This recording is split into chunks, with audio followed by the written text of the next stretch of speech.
Hello guys, welcome to another video in my channel. अभी हम जिस मैच के बारे में बात करने वाले हैं, जैसा कि टेलीग्राम पर अपडेट मैंने कर दिया था, आज का रशियन प्रीमियर लीग का जो मैच होने जा रहा है टैम्बॉफ और उफा के बीच में, उसके रिगार्डिंग। तो इससे पहले कि इस मैच की एनालिसिस मैं स्टार्ट करूं, इस मैच के बारे में मैं कुछ चीज़ें बता देता हूं। ठीक है।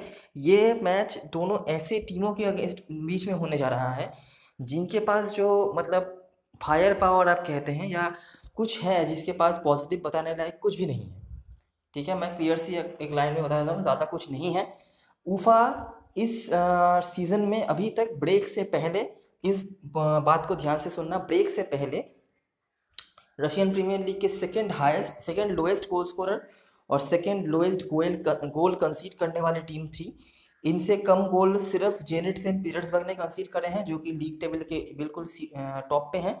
और इनसे ज़्यादा मतलब सेकंड लोएस्ट है, क्योंकि इनसे कम गोल सिर्फ रूबिन कजान ने करा है, जो कि शायद 16 टीमों की टेबल में 15 या 14 ऐसे कुछ पोजीशन पे हैं। ठीक है। टैम्बॉफ उतने सही पोजीशन पे नहीं है। ये भी डिफेंसिव अप्रोच के साथ जाते हैं, लेकिन इनकी थोड़ी बहुत अटैकिंग पोटेंशियल है। लेकिन इनका जो है कि वो जब भी अटैक करने जाते हैं, इनकी डिफेंस उतनी स्ट्रेंथ वाली नहीं है, जिसकी वजह से वो गोल कंसीड कर लेते हैं। और उसके बाद ज़्यादा गोल कंसीड करने से इनको, इनके पास इतनी फायर पावर नहीं है कि वो गोल वापस कर पाए। मतलब डिफेंसिव इनकी भी स्ट्रेटेजी है, लेकिन ये कभी कभार अटैक करने भी जाते हैं, अटैकिंग मेंटालिटी भी रखते हैं, और उस दौरान ये गोल कंसीड करते हैं, जिसको वापस करने लायक फायर पावर इनके पास है नहीं।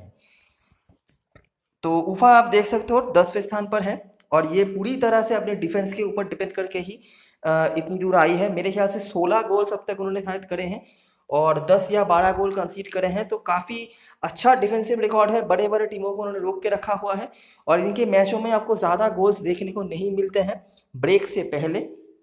ठीक है, एक या दो गोल हार्डली होता है दोनों टीम्स को मिलाकर।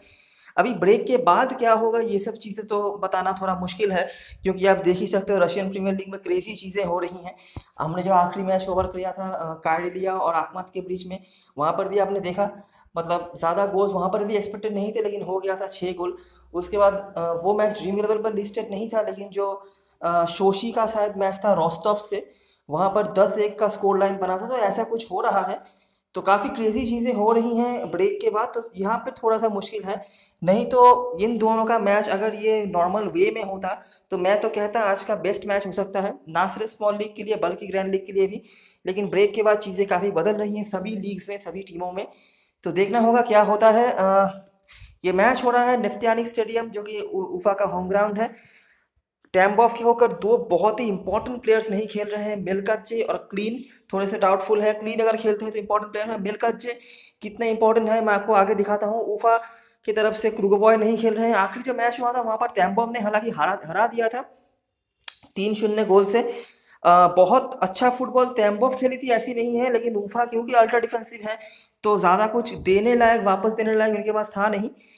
तैम्बोव की तरफ से दो जो उनके गोल हैं, ये जो फॉर्मेशन आप देख रहे हैं ना तैम्बोव का, 5-4-1, ये फॉर्मेशन वो कहीं भी कभी जब भी ज़रूरत पड़ता है, ये जो दोनों फुल बैक्स हैं इनको कन्वर्ट कर देते हैं विंग बैक में। ठीक है। और ये जो 4 मैन मिडफील्ड है, इसको वो 2-2 में डिफरेंशिएट कर देती है। कैसे करती है मैं आगे आपको दिखाता हूँ। तो यहाँ पर सेट पीस वगैरह से उन्होंने गोल वगैरह करे थे, और सेट पीस से यहाँ पर आप देख सकते हैं आधे का गोल आया था। ठीक है। बाकी दोनों फुल बैक्स जो विंग बैक में तब्दील हो गए थे, उन्होंने भी गोल दागा था। ऊफा का फॉर्मेशन से ही समझ सकते हो, 5 डिफेंडर का फॉर्मेशन है, तो ज़्यादा कुछ उनके लिए फायर पावर नाम की कोई चीज़ है नहीं। ठीक है। दोनों जो स्ट्राइकर्स हैं वो भी कुछ खास नहीं है। मिडफील्ड से थोड़ा बहुत थिल इनके सप्लाई लाइन पे रहते हैं, लेकिन मैं आपको आगे स्टैटिस्टिक्स भी दिखा दूंगा, वहाँ से आपको आइडिया आ जाएगा कि इनका ज़्यादा फायर पावर तो अभी तक नहीं दिखा है। तो ओवरऑल डोमिनेशन रहा है, 1 मैन डाउन होने के बावजूद भी 3-0 का स्कोर लाइन उफा के अगेंस्ट में। इन इतना बड़ा स्कोर लाइन अभी तक कोई टीम नहीं कर पाई है, एकमात्र तैम्बॉफ नहीं करा था, और वो काफ़ी पहले की बात है। उसके बाद से जैसे जैसे सीजन आगे चलता गया है, उफा डिफेंसिवली काफ़ी स्ट्रेंथ वाली टीम हो चुकी है। मैं आगे आपको कुछ मैचेस दिखाऊंगा उसका। तो सेट पीस से गोल आए हैं, कुछ इंपॉर्टेंट प्लेयर्स के यहाँ पर आपको नाम दिख जाएंगे, कोस्ट्यूकॉव और स्यूपर्चा के फाउल्स। क्रोटॉफ और ताबिज ने यहाँ पर फाउल ड्रॉ करे। ताबिज एक बहुत ही इंपॉर्टेंट रोल प्ले करते हैं उफा की टीम में, आपको ये दिख जाएगा। टैकल्स जीते हैं उन्होंने। उसके बाद पुष्को और टेट्राजविली के यहाँ पर इंटरसेप्शन। नाम को याद रखना, कुछ नाम होंगे जिनको आप कभी भी कहीं भी मिस नहीं कर सकते आज के मैच में।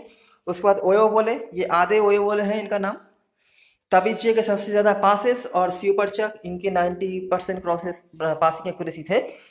तो दोनों ही टीमों की अगर मैं बात करूँ, क्योंकि ज़्यादा डिफेंसिव खेलते हैं तो पासेस इनको काफ़ी निकालना पड़ता है, लेकिन टैम्पॉप के पास पासिंग क्वालिटीज़ की थोड़ी कमी है। मतलब 60-70 पासेस आप इनसे उम्मीद नहीं रख सकते, 40-45 पासेस खेलते हैं और जनरली मतलब इनके क्लियरेंसेस काफ़ी होते हैं।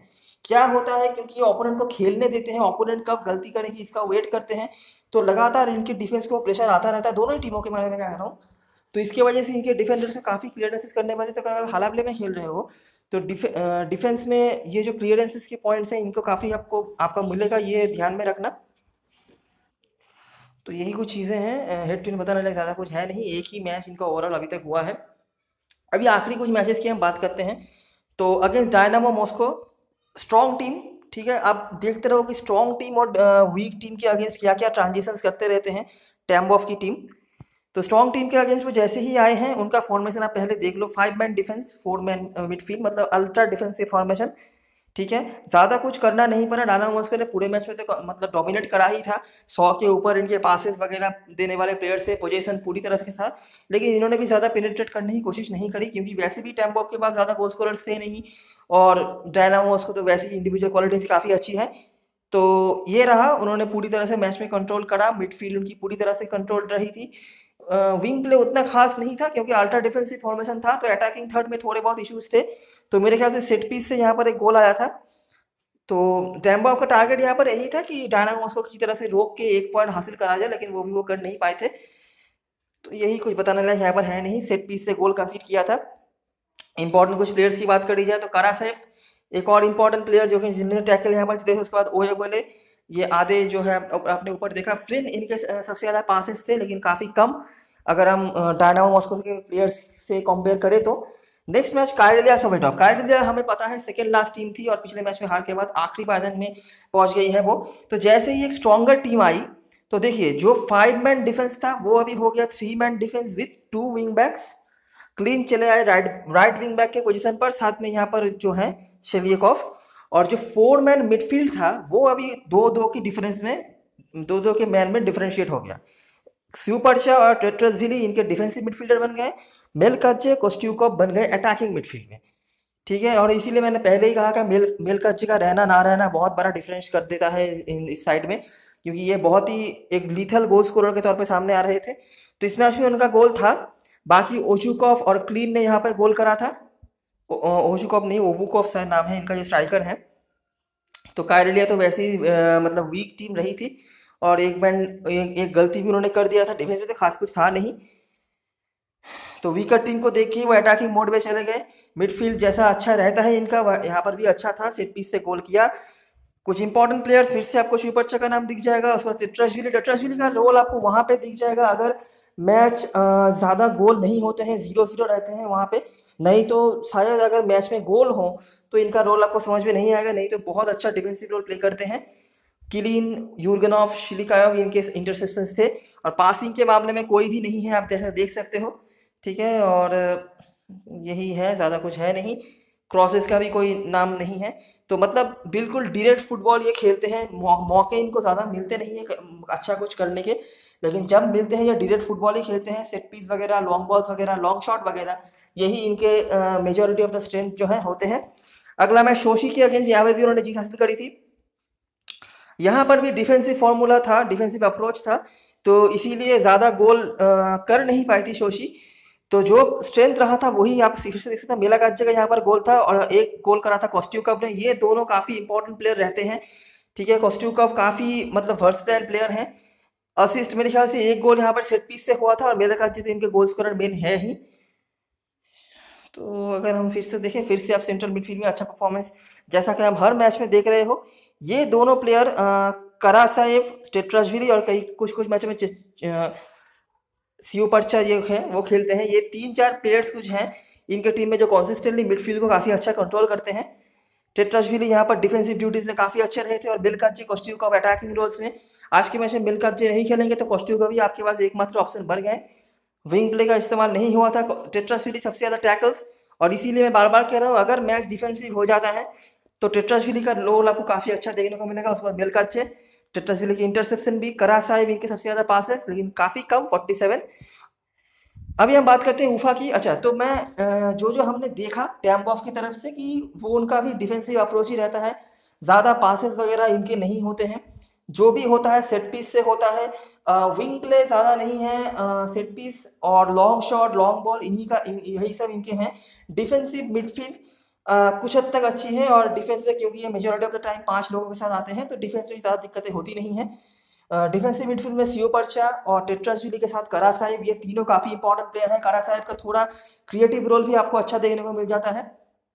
अटैकिंग फुटबॉल में कोस्ट्यूकोव और मेलकाचे इनके लिए मेन फुटबॉलर होते हैं, इनमें से मेलकाचे नहीं है आज के मैच में, और ज़्यादा नंबर 9 का रोल अभी तक आपने नहीं देखा है इस टीम के होकर। उफा की बात करें तो जैसा मैंने बताया कि बहुत ही सही डिफेंसिव टीम है। जेनिट सेंट पीटर्सबर्ग को उन्होंने रोक दिया था आखिरी मैच पर। ब्रेक से पहले बार बार इस चीज़ को ध्यान में रखना। तो क्या हुआ था, जेनिट सेंट पीटर्सबर्ग तो स्ट्रॉन्ग टीम है ही, उन्होंने ही अच्छा फुटबॉल खेला था, लेकिन डिफेंसिव क्वालिटी अगर हम देखेंगे, 5 डिफेंडरों ने कमाल का फुटबॉल खेला। गोलकीपर बेलेनॉव जो कि आज के मैच में मेरे ख्याल से बेटर गोलकीपर है दोनों टीमों में से, उन्होंने भी अच्छा फुटबॉल खेला था।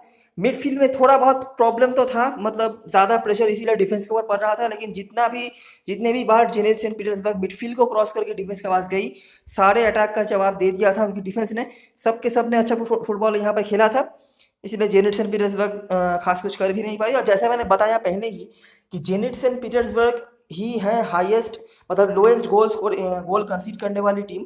सेकंड पोजीशन पर उफा आती है, तो जेनिट सेंट पीटर्सबर्ग का भी यही मेंटालिटी होता है कि क्लीन शीट पहले रखा जाए, गोल्स अगर आए तो आए, नहीं क्लीन शीट रखना उनका मेन टारगेट होता है। तो उन्होंने भी ज़्यादा पेनिट्रेट नहीं करा, लेकिन जितना भी करा था इंडिविजुअल क्वालिटी काफ़ी अच्छी थी, जितना भी करा था उफा के डिफेंडर्स ने उनका सामना कर लिया। कुछ इंपॉर्टेंट प्लेयर्स जैसे कि आप देख सकते हैं, पूरा मैच जेनेट ने कंट्रोल किया, तो ना पासेस ना टैकल्स कुछ नहीं, सिर्फ निदिल सडियो और ताबिज जकी इंटरसेप्शन के ही नाम आपको दिख रहे हैं, और किसी का भी कुछ भी परफॉर्मेंस यहाँ पर नहीं था।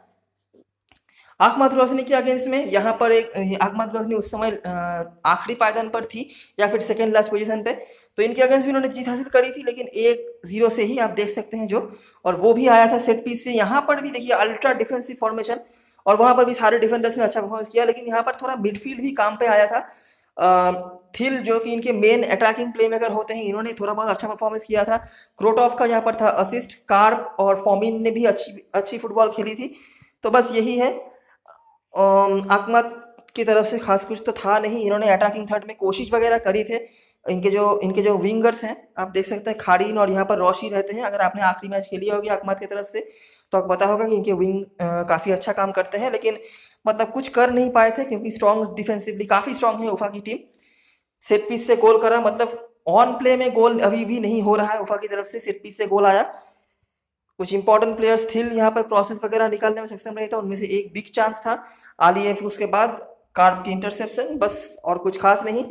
आखिरी मैच क्रास्नोदार, एक और ऊपर पायदान वाली टीम, ठीक है, लेकिन इनको भी बहुत देर तक रोक दिया था। आप देख सकते हो 69 मिनट पर पहला गोल आया और 83 मिनट पर पेनल्टी से गोल किया था आड़ी ने, और 69 मिनट पर गोल करने वाला बंदा भी था बेंच से आया हुआ, ठीक है। तो मतलब काफ़ी मुश्किलें होती हैं इनके अगेंस्ट में, अगर हम बात करें तो सही से गोल करने में काफ़ी दिक्कतों का सामना करना पड़ा। क्रास्नोदार थर्ड प्लेस टीम है, उनको भी काफ़ी दिक्कत में डाल दिया था, और वो भी अवे मैच में।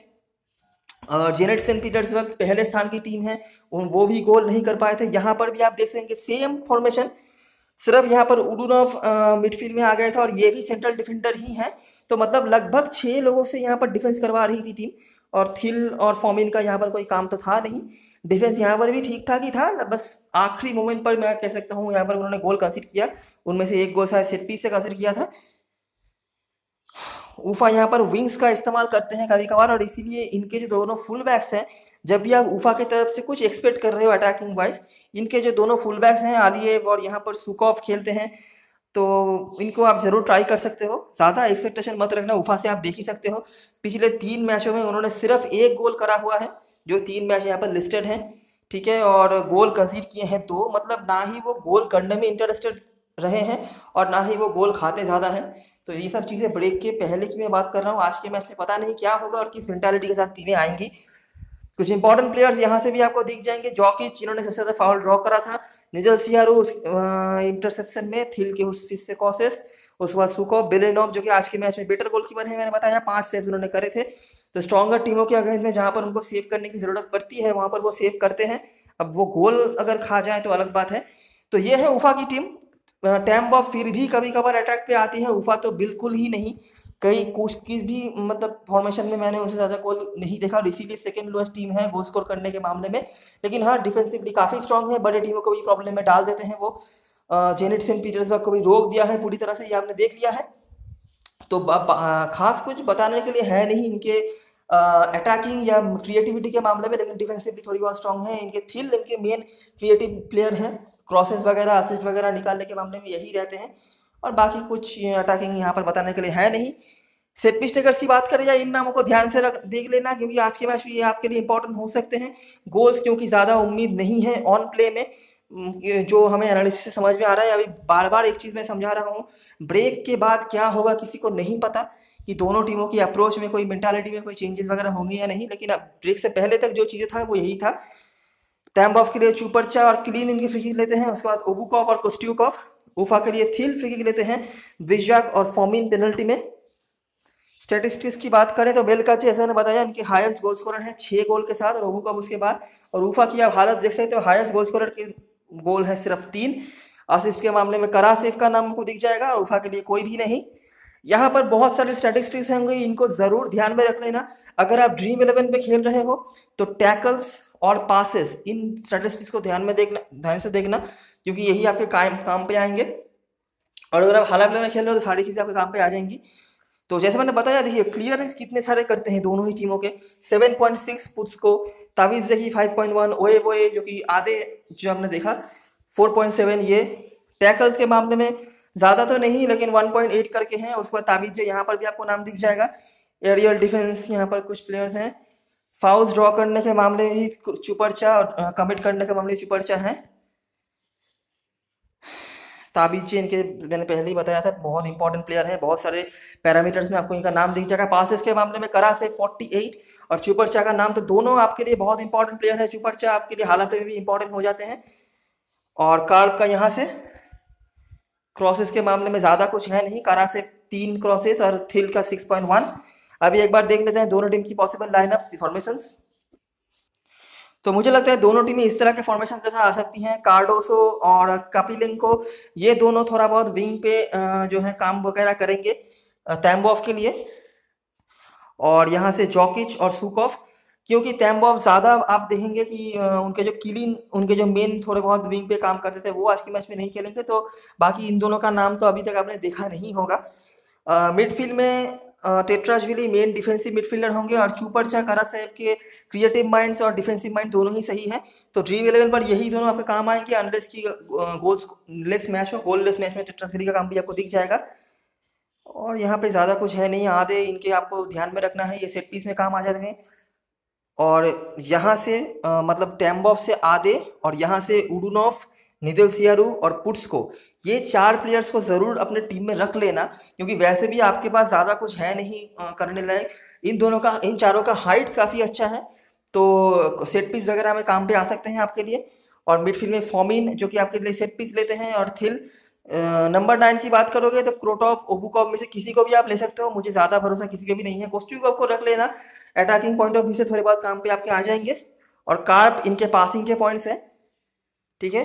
तो ये सब कुछ प्लेयर्स हैं, ज़्यादा कुछ है नहीं बताने लायक। बेलेनॉफ ऑफ कोर्स इनके ही मतलब गोल कीपिंग के पॉइंट ज़्यादा हैं, क्योंकि काफ़ी सेट पीस इन्होंने, काफ़ी क्लीन शीट इन्होंने रखे हुए हैं, और बड़े टीमों के अगेंस्ट भी इनका परफॉर्मेंस काफ़ी अच्छा रहा है। अभी एक बार देख लेते हैं ड्रीम 11 की टीम और किस तरह से आप हालात में सोच सकते हो। तो मेरा एक्सपेक्टेशन इस मैच से, मैं पहले ही बता रहा हूँ, ज़्यादा गोलों का नहीं है। लेकिन अगर 0-0 नहीं रहा तो 5 डिफेंडर को लेना प्रॉब्लम हो सकता है, इसीलिए मैंने यहाँ पर 4 डिफेंडर ही रखा है, ठीक है। अगर आप चाहो तो 5 डिफेंडर्स के साथ भी जा सकते हो, लेकिन कोशिश करना मेजॉरिटी ऑफ द डिफेंडर्स उफा के तरफ से लेने के लिए, क्योंकि वही से मुझे थोड़े बहुत डिफेंसिव क्वालिटी की अगर बात करी जाए, क्लीन शीट वगैरह अगर हो जाए तो वहाँ पे मुझे थोड़े से चांसेस लग रहे हैं। हेड टू हेड में ज़रूर टैम्बॉफ ने पूरी तरह से रोंद के रख दिया था उफा को आखिरी बार जब इन दोनों की आमने सामने हुए थे दोनों टीमें। लेकिन उसके बाद से काफ़ी सारी चीज़ें चेंज हो चुकी हैं। लेकिन फिर से मैं वही चीज़ कहना चाहूँगा कि ब्रेक के बाद चीज़ें उतर रही हैं, तो क्या चीज़ें होंगी, मेंटालिटी क्या होगा, ये बता पाना थोड़ा मुश्किल है।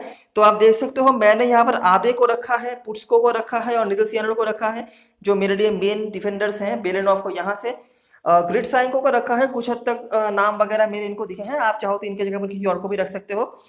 कोस्ट्यूकॉफ, करासेव मेरे लिए मेन डिफेंडर्स हैं। चुपर्चका को मैं यहाँ पर रख नहीं पाया क्योंकि इनसे बेटर ऑप्शन मेरे पास है थिल, जो कि मेरे लिए मेन क्रिएटिव माइंड प्लेयर है। अटैकिंग पॉइंट ऑफ व्यू से अगर मैं बात करूँ तो उफा की तरफ से फॉर्मेन सेट पिस लेते हैं और कार्ड मेरे को पासिंग के पॉइंट्स देंगे, इसीलिए। बाकी अगर आप यहाँ पर चाहो ओबुकॉफ की जगह पर क्रोटॉफ को भी ले सकते हो, ज़्यादा कोई दिक्कत वाली बात नहीं है। हाला प्ले में अगर आप खेल रहे हो तो टेट्रासविली, चुपर्चा जैसे प्लेयर्स को जरूर रखना। और उरुनॉफ अगर वहाँ पे डिफेंस पे लिस्टेड है तो उरुनॉफ को भी रख लेना, उनकी हाइट काफ़ी अच्छे हैं। जैसे मैंने बताया 4 डिफेंडर्स में से वो आते हैं, लेकिन यहाँ पर मिडफील्डर में दे रखा है उरुनॉफ को। तो ये रही सारी एनालिसिस और ऑब्जर्वेशन। अगर आपको अच्छा लगा हो तो लाइक जरूर करना, सब्सक्राइब करना, चैनल को शेयर करना दूसरे के साथ। टेलीग्राम चैनल का लिंक होगा डिस्क्रिप्शन बॉक्स में, वहाँ से जुड़ जाना, क्योंकि आखिरी मोमेंट पे बहुत सारी अपडेट्स वगैरह वहाँ पर आती हैं और कुछ अनएक्सपेक्टेड चेंजेस भी यहाँ पर हो सकते हैं, तो उसके बारे में भी कैसे आपको हैंडल करना है वो वहाँ पर शेयर हो जाती हैं। तब तक के लिए best of luck for this match and good bye for now.